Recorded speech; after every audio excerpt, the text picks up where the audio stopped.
வணக்கம் அன்புக்குரியவர்களே. அதாவது ஏப்ரல் 1 முட்டாள்கள் தினம் உலகம் முழுவதுமாக ஏப்ரல் பூல் பண்ற ஒரு தினமாக கொண்டாடப்படுகிறது.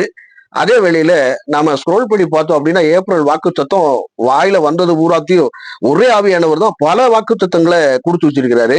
அப்படிப்பட்ட காட்சிகளை நாம ஒரு காட்சிகளை நம்ம பார்க்க போறோம். முதலாவது ஜஸ்டின் இந்தியா என்ன சொல்லிருக்கான்னு கேட்போம். இருப்பாய் கையை தட்டி போன மாசம் மகிமைப்படுத்தினேன் இன்னும் மகிமைப்படுத்துவார் அப்படின்னு சொல்லிட்டு இன்னும் இந்த மாசம் ராஜாவாக ஆக்குறாரு. எந்த ஊருக்கு ராஜாவாக ஆக்குறாரு அப்படின்னு தெரியல. சரி, பென்ஸ் பாஸ்டர் என்ன சொல்றான்னு கேட்போம். கர்த்தர் கொடுத்த வாக்குத்தத்தம் நான் உனக்கு திரும்ப தருவேன். அவர் காத்திருந்த போது ஆண்டவர் அப்படி தருவாரு, இப்படி தருவாரு, ஆட தருவாரு, பூனை தருவாரு, 68க்கு மேல எல்லாம் தருவாரு. என்ன சொல்றது, இப்படி பல காரியங்களை உருட்டுறாங்க. இன்னொரு சகோதரி என்ன சொல்றாங்கன்னு கேளுங்க. நமக்கு பரிசாய் கொடுக்கிறார் இந்த மாதத்திலே. பாருங்கள், ஏசாயாவின் புத்தகம் 61 அதிகாரம் 7வது வசனம். உங்கள் வெட்கத்துக்கு பதிலாக ரெண்டத்தனையான நன்மை வரும் அப்படிங்கிற மாதிரி உருட்டியிருக்காங்களா? இப்படி மாதங்கள் வாக்குத்தத்தங்கள் சொல்ல வேண்டும் என்று ஆண்டவர் அழைத்திருக்கிறாரா? ஊழியத்தை செய்ய இந்த மாதிரி வாக்குத்தத்த கிளிசோசிய வேலைகளை பார்க்கணும். அதாவது இந்துக்கள் எப்படின்னு கேட்டீங்கன்னா ஜோதிட மேதைகளை வைத்துக்கிட்டு என்ன பண்ணுவாங்க அப்படின்னு கேட்டீங்கன்னா, இன்றைக்கு சுக்கிரன் சந்திரன் இடத்துல போறதுனால மகர ராசி அன்பான நேயர்களே உங்களுக்கு இன்னைக்கு ரத்தமா வாந்தி எடுத்து செத்து போவீங்க அப்படின்னு சொல்லிட்டு அதுக்கப்புறம் மறுபடியும் கருப்பு கலர் சட்டையை போட்டுக்கோங்க, நெத்தியில பட்டையை போட்டுக்கோங்க அப்படிங்கிற மாதிரி சொல்லுவான். சரிங்களா? இப்படி ஆறுட கிளி ஜோசியக்காரர்கள் அப்படி அதாவது வான் சாஸ்திரத்தை வைத்து ஆரிடம் சொல்லுவார்கள். அப்படியே அங்கிருந்து வந்தவர்கள் தான் நாங்கள் சளைத்தவர்கள் அல்ல அப்படின்னு சொல்லி ஏசாயா தீர்க்க தரிசன புஸ்தகத்தையும் மற்றுமாக ஆதியாகமம் புஸ்தகத்தை ஒரு மங்கள வார்த்தைன்னு சொல்லி ஒருத்தர் பேசியிருக்கிற அதையும் கேளுங்க. தொழிலை ஆசீர்வதிச்சு கர்த்தர் உங்களை ஆசீர்வதித்த அப்படின்னால இந்த மாசத்துல இந்த வருஷத்துல 100க்கு 100 நீங்க ப்ராஃபிட் அறுவடை செய்ய கர்த்தர் வார்த்தை அப்படியாக ஆண்டவர் அப்படியாக தருவார் இப்படியாக தருவார்னு சொல்லி போற போக்குல ஏதாவது ஒண்ணு இது பண்ணிட்டு வீவ்ஸுங்கிற ஒரு குவான்டிட்டியை அதிகமாக ஆக்கி கொண்டு இவர்கள் எல்லாம் வாக்குத்தத்த கிளிசோசியக்காரர்களாக இருக்கிறாங்க. ஆனால் பவுல் ஒரு இடத்துல என்ன சொல்றாரு அப்படின்னு கேட்டீங்கன்னா, 1 தீமோத்தேயு 2வது அதிகாரம் 4 ஒரு சில வசனங்களை வாசிக்கிறோம் அப்படின்னு சொன்னா, அங்கே எல்லா மனுஷரும் ரட்சிக்கப்படுவதற்கும் எல்லாரும் சத்தியத்தை அறிகிற அறிவினாலே அறிவை அடையும்படி சித்தமுள்ளவராக இருக்கிறார் ஆண்டவர். அதற்காக தான் எல்லாரையும் மீட்கும் பொருளாக தம்மை தாமே ஒப்பு கொடுத்த மனுஷனாகிய கிறிஸ்து அவரே அதற்குரிய சாட்சி ஏற்ற காலங்களில் விளங்குகிறது அப்படின்னு சொல்லிட்டு இதற்காகவே நான் பிரசங்கியாகவும் அப்போஸ்தலனாகவும் புறஜாதிகளுக்கு விசுவாசத்தையும் சத்தியத்தையும் விளங்க பண்ணுகிற போதகனாகவும் நியமிக்கப்பட்டிருக்கிறேன். கிறிஸ்துவுக்குள் உண்மையை சொல்லுகிறேன், நான் பொய்யே சொன்னதில்லை அப்படிங்கிற மாதிரி சொல்றாங்க. இவர் என்னன்னா, ஆண்டவருடைய ரட்சிப்பு, ஆண்டவருடைய சத்தியம், நானே வழியும் சத்தியமும் ஜீவனுமாய் இருக்கிறேன் அப்படின்னு சொன்ன ஆண்டவராகிய இயேசு கிறிஸ்துவானவர். அவருடைய சத்தியம் என்ன, அவருடைய நீதி என்ன, தேவனுடைய நீதியாக வந்தார். சோ அதனுடைய நீதியினுடைய சாராம்சம் என்ன அப்படிங்கிறத நம்ம பகுப்பாய்வு செய்ய வேண்டும். சரிங்களா? பழைய ஏற்பாட்டு நியாயப்பிரமாணத்தை வாக்குத்தத்தத்தை கொடுக்கிறான் என்றால் உலகத்தில் இருக்கக்கூடிய பாடுகளை வைத்து 10 பிரச்சனைகளை வைத்து இவர்கள் சாலிடாக ஒரு வசனத்தை எடுத்துக்கொண்டு ஏசாயா தீர்க்க தரிசன புஸ்தகம் 61 ஆகிய அதிகாரங்களிலே மக்களே இப்படியாக ஆண்டவர் முகமுகமாக சந்தித்தேன் அப்படின்னு சொல்லக்கூடிய நபர்கள் இந்த பவுலை பார்த்தாது உங்களுக்கு தெரியணும். பவுலடியார் என்ன சொல்றாரு? எல்லாரும் ரட்சிக்கப்படுறதுக்கு போகணும், ரட்சிப்பு பெற இயேசுவை நம்ம அறிஞ்சுக்கணும். இயேசுதான் மேசியா, இயேசுதான் அண்ட சராசரங்களை உண்டாக்கின ஆண்டவர், அவர்தான் பூமியில வந்தவர் அப்படிங்கிறத நாம சாலிடா இது பண்ணணும், வைக்கணும். அப்ப இயேசு என்ன சொன்னாரோ அதான் பின்பற்றணும். அவருதான் மாதிரியை பின்பற்றணும் இருக்காரு. பழைய ஏற்பாட்டு மாதிரியை பின்பற்ற வேண்டிய அவசியம் கிடையாது. ஆபிரகாம் என்ன விசுவாசத்தினாலே நீதிமானாங்க ஆக்கப்படுகிறோம். சரிங்களா? சோ விசுவாச சந்ததியாரை ஆபிரகாமின் சந்ததியாக ஆக்கினார் இருக்கு. அதனால அந்த வாக்குத்தத்தம் இதுதான் அவங்களுடைய வாக்குத்தத்தம் எல்லாம் நம்ம சொல்ல வேண்டிய அவசியம் இல்லை. எங்கேயாவது பவுல் வாக்குத்தத்தம்னு சொல்லி இது பண்ணியிருந்தாரா, அல்லது பேதுரு எங்கேயாவது இது பண்ணாரா, அந்திரேயா பண்ணியிருந்தாரா, அல்லது யாராவது வந்த மிஷினரிகள் யாராவது ஆண்டவருடைய வாக்குத்தத்தம் எப்படியாக இருக்கிறது பிரியமானவர்களே, நான் முகமுகமாக சந்தித்த பொழுது ஆண்டவர் மேகத்தின் மேல் நின்று கொண்டிருந்தார். பிரியமானவர்களே, அப்படியாக இருந்த பொழுது ஆண்டவரே உங்களுடைய பிள்ளைகளுக்கு நான் என்ன சொல்லட்டும், ஏப்ரல் 1ஆம் தேதியாக இருக்கிறது, அதுவும் ஏமாளிகள் தினமாக இருக்கிற காரணத்தினாலே நான் வாக்குத்தத்தமானது சொல்ல வேண்டுமே அப்படின்னு சொல்லி கதறென்று கதறினேன். ஆண்டவர் இந்த ஏசாயா தீர்க்க தரிசன புஸ்தகத்தை வைத்து ஒரு வாக்குத்தத்தத்தை சொல் என்று சொன்னார் அப்படின்னு சொல்லிட்டு உருட்டக்கூடாது, பெரட்டக்கூடாது. உலகத்துல பாடுகள், உபத்திரவங்கள், சரியான முறையில எல்லா காரியங்களும் வரத்தான் செய்யும். சரியா? டிசைன் இருக்கு. சரிங்களா? வாழ்க்கையில 10 பிரச்சனை வரும். அந்த பிரச்சனையை சால்வ் பண்றதுக்கு தான் பரிசுத்த ஆவியானவர் ஒவ்வொருத்தருக்குள்ளேயும் வாசம் பண்ணினார். சரிங்களா? வேற வாக்குத்தத்தம் தேவையே கிடையாதுன்ற நான். பரிசுத்த ஆவியானவர் வாக்குத்தத்தம் பண்ணப்பட்டவர். இயேசு கிறிஸ்துவானவர் வாக்குத்தத்தம் பண்ணப்பட்டவர்.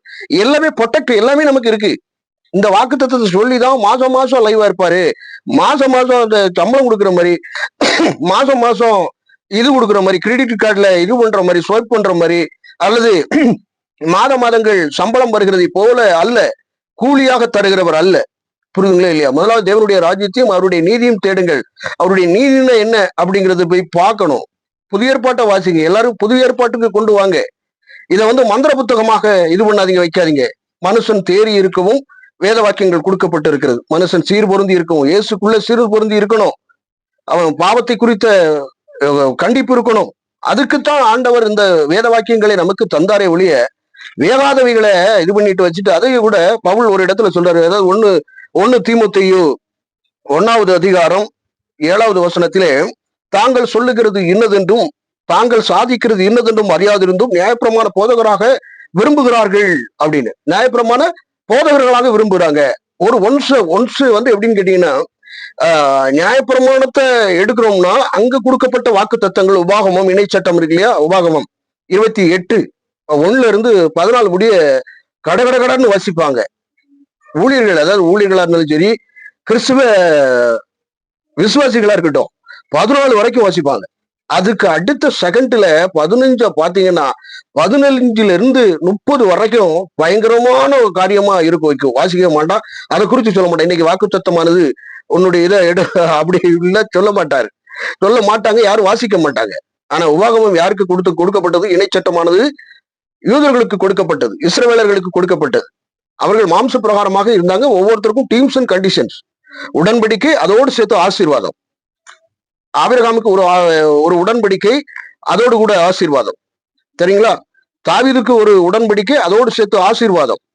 இப்படி டீம்ஸ் அண்ட் கண்டிஷனோட ஆண்டவர் ஒவ்வொரு இடங்களையும் உடன்படிக்கை கொடுக்கிறாரு. இப்போ நமக்கு கொடுத்தது உயிரே கொடுத்து நேசிச்ச உடன்படிக்கை, நித்திய ஜீவன். மிகப்பெரிய வாக்கு தத்தமானது நித்திய ஜீவன், பரிசுத்த ஆவியானவர். நான் இதோ உங்களோட கூட இருக்கிறேன். அப்ப இருக்கிறவரு படகு என்ன பண்ண முடியும்? படகுல படுத்திருக்கிறவர். வாழ்க்கைங்கிறது ஒரு படகுன்னே வச்சு விடுவோமே. ஒரு யதார்த்தத்துக்கு சொல்லிக்கலாம். வாழ்க்கைங்கிறது ஒரு படகு, கடல் வழியாக போய் கொண்டிருக்கிற ஒரு வாழ்க்கை, ஒரு பள்ளம் மேடான ஒரு வாழ்க்கை. சரியா? அதுல இயேசு கிறிஸ்துவானவர் படுத்திருக்காரு. நம்ம வாழ்க்கையில தான் இருக்குன்னு வைங்களேன். அதையே நான் ஒரு எக்ஸாம்பிளுக்கு சொல்றேன். சரிங்களா? ஆண்டவர் நம்மளோடு கூட இருக்கிறாரு அப்படின்னு சொல்லி வாக்கு பண்ணிட்டாரு. சரியா? நம்மோடு இருக்கிற ஆண்டவர் நம்முடைய வாழ்க்கையில தருத்திரியங்கள், தத்தளிப்புகள், இப்படி பலவிதமான காரியங்கள் இருக்குது இல்லையா? அப்ப ஏன் நம்ம அவிசுவாசமா இருக்கணும்? ஆண்டவரே இருக்கும் பொழுது, மிகப்பெரிய ராஜாவே நமக்குள்ள வாசம் பண்ணிட்டாரு, நமக்குள்ள இருக்கிறாரு. அப்படிங்கும்போது நமக்கு இதான் அடிஷனல் பெனிஃபிட்லாம் உங்களுக்கு வேண்டியவைகளேன்ட்டாரு. வேண்டிக்கொள்ளு அப்படின்னு சொன்னாரா? இந்த மாதம் எப்படி இருக்கீங்க? கஷ்டமா இருக்கீங்க, நஷ்டமா இருக்கீங்க, கடனா இருக்கீங்க, பிசினஸ் மாறும், அது மாறும், இது மாறும். இந்த உலகத்துல இருக்கக்கூடிய காரியங்களுக்கு மட்டும் முக்கியத்துவம் கொடுப்பது எப்படி? போற போக்குல மாசமான வாக்கு தத்துவம் போட்டுறானுங்க. வாக்கு தத்துவம் கிளிசூசி வேலையை பார்த்துட்டு அப்படியே போற போக்குல தீர்க்க தரிசனமா சொல்லிட்டீங்க, காதுல இனிக்குது, ஆனா வேற லெவல்ல வேகாதவைகளா இருக்கு. நீங்க சொல்லக்கூடிய அத்தனை காரியங்களும் தேனாக இனிக்கும், ஆனால் ஆண்டவர் சொல்லாதவைகள். புரியுதுங்களா? எல்லாரும் ரட்சிப்படைவதற்கும் ஆண்டவர் சித்தம் உள்ளவராக இருக்கிற அந்த சித்தத்தை ஊழியர்கள் மூலியமாக செயல்படுத்துறாரு. அப்போ ரட்சிக்கப்பட வேண்டும், எல்லாரும் மனம் திரும்பி சரியான முறையில பயணிக்கணும். சத்தியம் அதுதான் சொல்லுது. சோ இதெல்லாம் கரெக்டா சாலிடா பின்பற்றினாலே எல்லா விதமான ஆசீர்வாதங்களும் வரும். ஆனால் ஒவ்வொரு மாதங்களும் இப்படிப்பட்ட ஒரு கிளிசோசிய வேலைகளை, மாய்மால காரியங்களை செய்வது எத்தகைய காரியம்? ஒரு விஷயம் சிந்திச்சு பாருங்க. இப்படிப்பட்ட வாக்கு தத்தங்களுக்கு ஓடாதீங்க. சரிங்களா? அது வாக்கு தத்தங்கள், நியாயப்பிரமாணத்தினுடைய வாக்கு தத்தங்களை கொடுக்குறீங்க அப்படின்னா அது மோசமான செயல் இல்லையா? ஆண்டவராக இயேசு கிறிஸ்துவ எங்கேயாவது சொல்லியிருக்காரா? புதிய ஏற்பாட்டுல எங்கேயாவது இந்த மாதம் வாக்கு தத்தம் அப்படின்னு சொன்னாரா? எங்கேயாவது பவுல் எங்கேயாவது பிரசங்கம் பண்ணியிருக்காரு? வாக்கு தத்தத்தை வச்சு பிரசங்கம் பண்ணியிருக்காரு? பழைய ஏற்பாட்டு வாக்கு தத்தங்கள் எல்லாம் வச்சு உருட்டியிருக்காருன்னு சொல்லுங்க. இந்த கிறிஸ்துவத்தை விட்டு போயிடுறேன், இந்த சேனலை தூக்கி விட்டு போயிடுறேன். சரிங்களா? எங்கேயாவது சொல்லியிருக்காருங்களா? எங்கேயாவது இருக்காங்க? எங்கேயாவது உண்டாங்க? கிளிசோசியக்காரனு மாதிரி இல்லாத அல்சுனட்டியம் பண்றாங்க, வைக்கிறாங்க. குறை சொல்லல. ஆமா, இதுக்குன்னே ஒருத்தன் இருக்கான், ஒருத்தன் ரிப்போர்ட் அடிக்கிற ஒரு பேஜ்ல போவா இருக்கான். அவன் ஃபேக்கா அடிச்சுட்டு இருக்கான். அவன் சேனல் கொஞ்ச நாள்ல போகும் பாருங்க. கண்டிப்பா சொல்றேன், முன் குறிப்பா அவனுக்கு சொல்றேன், டேய் பார்த்துக்கிட்டு இருக்க நீ முடி இருக்கோ முடி இல்லையோ, உனக்கு மூளை இருக்கோ இல்லையோ தெரியாது. ஆனா நான் உனக்கு சொல்றேன்டா, நீ ஃபேக்கா கொடுத்துட்டு இருக்க அத்தனை ஃபேக்குக்கும் நீ என்ன யூடியூப் சேனல் வச்சிருக்க என்னைக்கு கட்டாலிட்டியா பிளாக் ஆகும். நான் ஏற்கனவே ட்விட்டர்கிட்ட நேரடியா டீம் யூடியூப் கிட்ட போய் ஒரு கம்ப்ளைண்ட் ரைஸ் பண்ணியிருக்கேன். அது போக கம்யூனிட்டி என்னெல்லாம் கொடுக்க முடியுமோ, என்ன சோர்ஸ் கொடுக்க முடியுமோ அத்தனை சோர்ஸும் கொடுத்து உனக்கு நீ ஃபேக்கா நீ ரிப்போர்ட் அடிக்கிற அப்படிங்கிறதுக்கு கண்டிப்பா சொல்றேன். நீ என்ன ஐபி அட்ரஸ்ல இது பண்ணி கொடுத்துருக்க வச்சிருக்க அப்படிங்கறத தரவுகளோட நான் அடுத்தடுத்த கட்டங்கள்ல உன் சேனல் அப்படி பஸ் அவுட் ஆகி உட்கார வச்சு உன்னை நான் என்ன பண்றேன் அப்படின்னு கேட்டா, அடுத்த ஒரு வாரத்துல பொறு, உன் சேனல் எப்படி ஆகுதுன்னு பார்ப்போம். சரியா? ஆமா, வேற ஒரு பதிவு. வணக்கம்.